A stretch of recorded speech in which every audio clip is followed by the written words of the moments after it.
नमस्कार. आपल्या HB for maths या चॅनेलमध्ये आपणा सर्वांचं स्वागत. आपण दोन चलातील रेषीय समीकरणे म्हणजेच linear equations in two variables याविषयी आपण बघत होतो. ही दोन समीकरणे सोडवण्याच्या ज्या वेगवेगळ्या पद्धती आहेत त्यांच्याविषयी आपण आतापर्यंत त्या पद्धतींची माहिती बघितलेली आहे आणि ती कशी सोडवायची याची ही पद्धत आपण पाहिलेली आहे. दोन चलातील रेषीय समीकरणे ह्याला आपण काय म्हणतो असं तर दोन चलातील म्हणजे दोन चल असतात हे तर माहिती आहे आपल्याला. मग त्याला रेषीय समीकरण का म्हणायचं, रेषीय या शब्दाचा अर्थ काय, किंवा त्याला आपण इंग्लिश मध्ये लिनियर इक्वेशन्स म्हणतो. टू व्हेरिएबल्स तर आहेतच, x and y are two variables but they are linear equations. मग त्यांना आपण लिनियर इक्वेशन्स असं म्हणतो, तर त्यांना लिनियर इक्वेशन्स असं का म्हणायचं त्याची हे आपल्याला यानंतर पडताळा येईल की ह्यांना आपण लिनियर इक्वेशन्स का म्हणतो. तर त्यासाठी दोन इक्वेशन्स घेतलेली आहेत. First equation is x plus y is equal to 6 and second equation is x minus y is equal to 4. आता ही दोन इक्वेशन्स आपल्याला ग्राफ मेथडने सोडवायचे आहेत. ग्राफ म्हणजे आपल्याला आलेख काढायचा आहे. आता आलेख जर काढायचा असेल आपल्याला तर त्यासाठी काय आवश्यक आहे तर कोऑर्डिनेट्स आवश्यक आहेत. आणि कोऑर्डिनेट्स जर आपल्याला काढायचे असतील तर कोऑर्डिनेट्स या ठिकाणी आपल्याला माहिती नाही. मग हे कोऑर्डिनेट्स आपल्याला काढावे लागतील.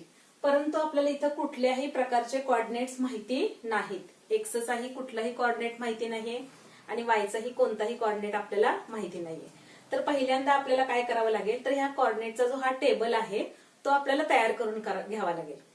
मग हा टेबल कसा तयार करायचा आणि मग ज्यावेळी आपल्याला हे कोऑर्डिनेट्स मिळतील मग ते आपण ग्राफवरती प्लॉट करू शकतो.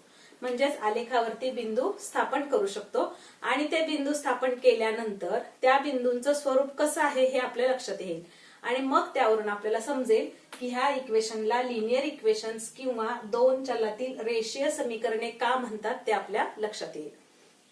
तर आता आपण पहिला जो आहे टेबल तो कसा तयार करायचा ते पाहूया. तर पहिले जे समीकरण दिलेलं आहे आपल्याला ते x plus y is equal to 6 हे इक्वेशन दिलेलं आहे.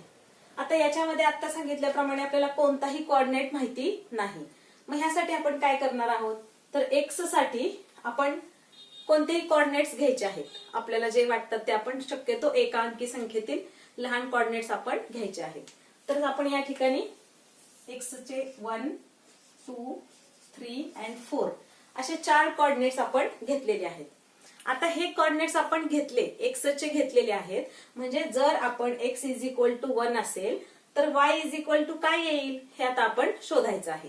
म्हणजे हे घेण्यासाठी फ्रिक्वेंटली रॅन्डमली आपण कोणत्याही संख्या या ठिकाणी घेऊ शकतो बट ते आपल्या आलेखावरती लिहिता यायला पाहिजेत, प्लॉट करता यायला पाहिजेत. तर शक्यतो एक अंकी संख्या धन असतील ऋण असतील ह्या पद्धतीच्या आपण घेऊ शकतो.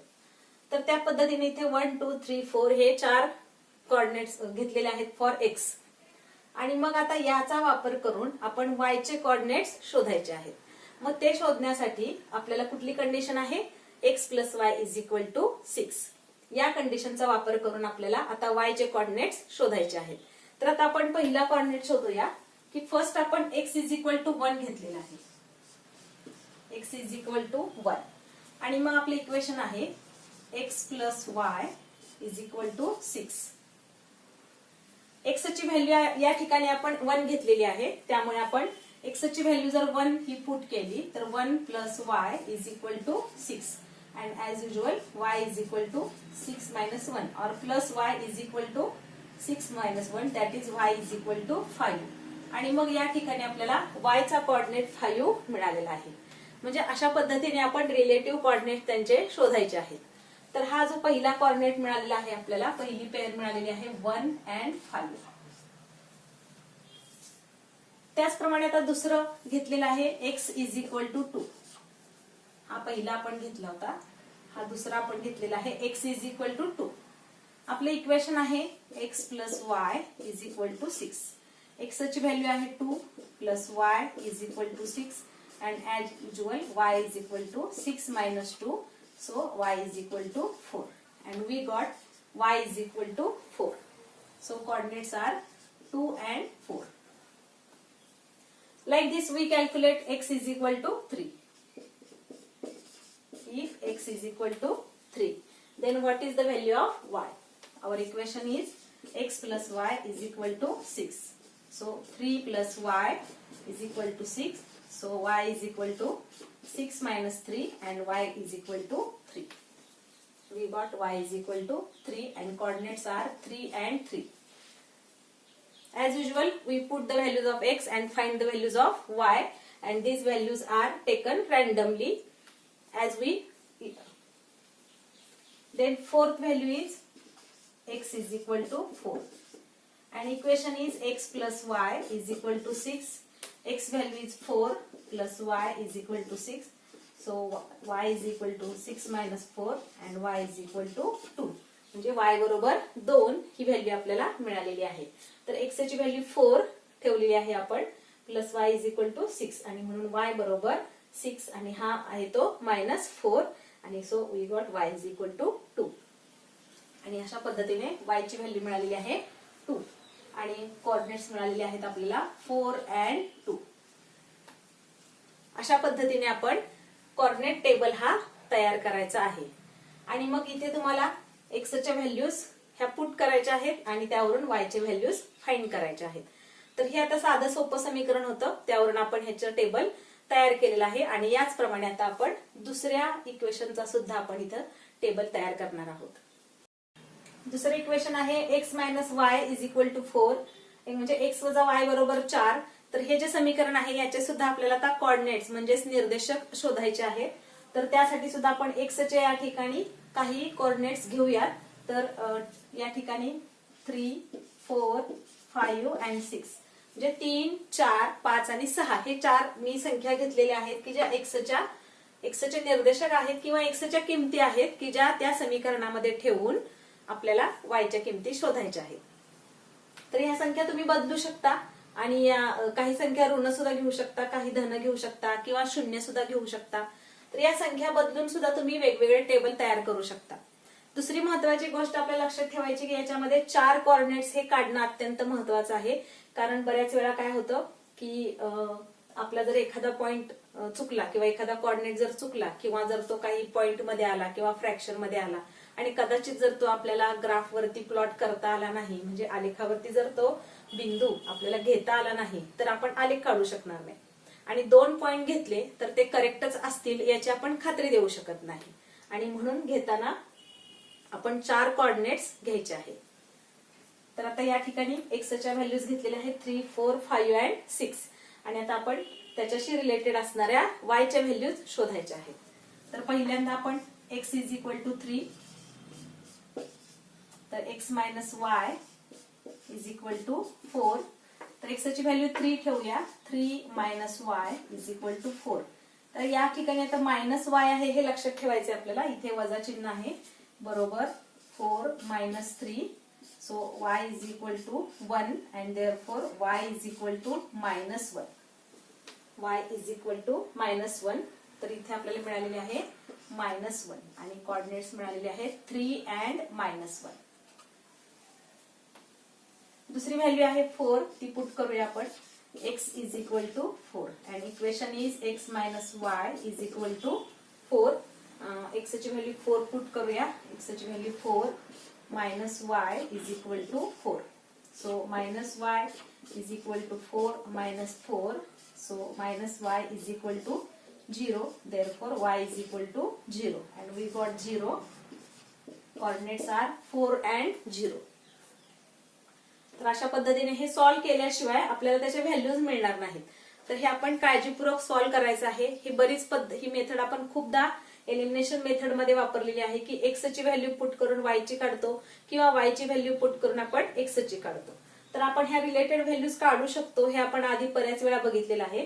तर त्यामुळे हे काही फारसं अवघड नाहीये. तर आपल्याला फक्त हा जो टेबल आहे तो तयार करता येणं आवश्यक आहे, कारण आपण पाहतो की बऱ्याच वेळा परीक्षेमध्ये अगदी कंपल्सरी हे प्रश्न आलेले असतात. आता आपण तिसरी व्हॅल्यू बघितलेली आहे 5. या ठिकाणी घेऊया आपण x is equal to 5 and equation is x minus y is equal to 4. 5 minus y is equal to 4. तर या ठिकाणी मायनस y आहे ते राहिलेले आणि हा जो 5 आहे तो आपला इक्वेशनच्या रूल नुसार काय झालेला आहे -5 झालेला आहे. म्हणजे -5 बोथ साइड आपण मायनस केलेला आहे 5.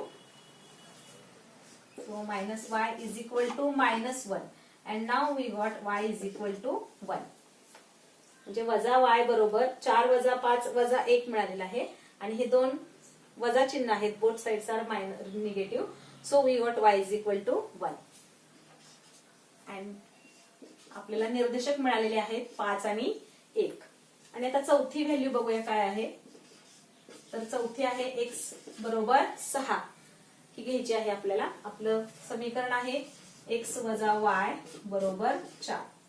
तर 6 वजा y बरोबर 4. काय काय करतो आपण, समीकरणामध्ये व्हॅल्यू ठेवतो आणि ती मिळालेली व्हॅल्यू नंतर y आपल्याला y ची काढायची असल्यामुळे y हे चल आपण डाव्या बाजूला ठेवतो आणि बाकीचं सगळं उजव्या बाजूला घेऊन आपण त्याची किंमत काढतो चलाची द्या.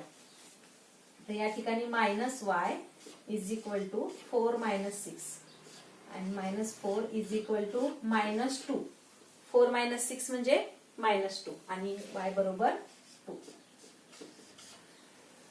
y बरोबर 2 हे मिळालेले आहे.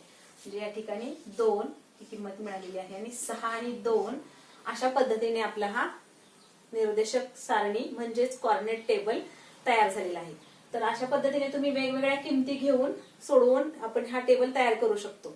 काही वेळेला आपल्याला दिलेल्या असतात किमती आणि मग आपण शोधत असतो, परंतु ज्यावेळी आपल्याला ग्राफ मेथड वापरायची आहे त्यावेळी म्हणजे आलेख पद्धत वापरायची आहे त्यावेळी आपल्याला हा टेबल अशा पद्धतीने तयार करावा लागतो. या उदाहरणामध्ये मग अशा आपण काय बघितलं होतं, तर x प्लस वाय बरोबर होतं असं. x plus y is equal to 6 आणि x ची व्हॅल्यू 1 इथे घेतली तर हा प्लस वाय होता. So plus y is equal to 6 - 1 आणि plus y is equal to 5. पण या ठिकाणी मायनस वाय आहे तर हे मायनस साइन आहे हे लक्षात ठेवायचं आहे आणि त्यानुसार आपल्याला पुढच्या कोऑर्डिनेटची चिन्ह मिळणार आहे. -y इज इक्वल टू 4 - 3 आणि -y बरोबर 1 मिळालेला आहे म्हणून y बरोबर -1 म्हणजे हा मायनस आहे. -y इज इक्वल टू 1 म्हणून y बरोबर हा जो मायनस आहे तो -1 अशी आपल्याला व्हॅल्यू मिळालेली आहे. तर अशा पद्धतीने ह्या चिन्हांचा सुद्धा अतिशय बारकाईने विचार करून आपल्याला हा कोऑर्डिनेट टेबल तयार करावा लागतो. कारण एखादा जरी पॉइंट चुकला आपला तर कदाचित आपला ग्राफ चुकेल आणि पूर्ण उत्तर चुकू शकतं. तर ह्या सारण्यांचा ग्राफ कसा काढायचा तो आपण पुढच्या भागामध्ये पाहूया.